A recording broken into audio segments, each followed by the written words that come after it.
Ézéchiel, chapitre 1. La 30e année, le 5e jour du 4e mois, comme j'étais parmi les captifs du fleuve du Kébar, les cieux s'ouvrirent, et j'eus des visions divines. Le 5e jour du mois, c'était la 5e année de la captivité du roi Joachim. La parole de l'Éternel fut adressée à Ézéchiel, fils de Buzi, le sacrificateur, dans le pays des Chaldéens, près du fleuve du Kébar.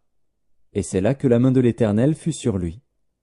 Je regardai, et voici, il vint du septentrion un vent impétueux, une grosse nuée, et une gerbe de feu, qui répandait de tous côtés une lumière éclatante, au centre de laquelle brillait comme de l'airain poli, sortant du milieu du feu.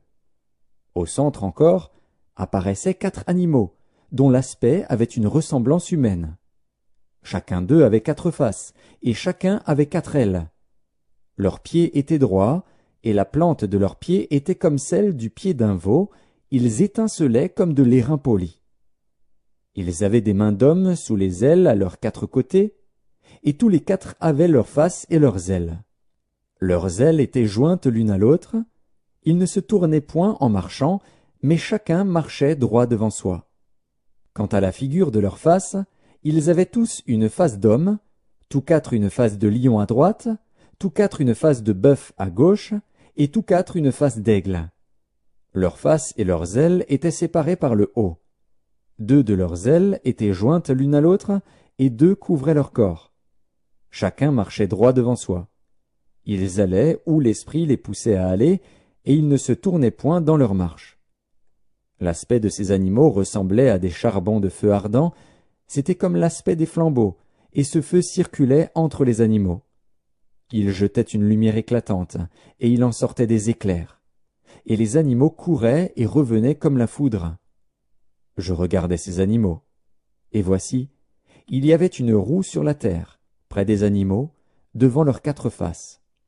À leur aspect et à leur structure, ces roues semblaient être en chrysolite, et toutes les 4 avaient la même forme.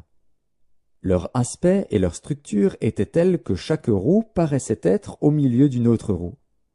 En cheminant, elles allaient de leurs 4 côtés, et elles ne se tournaient point dans leur marche.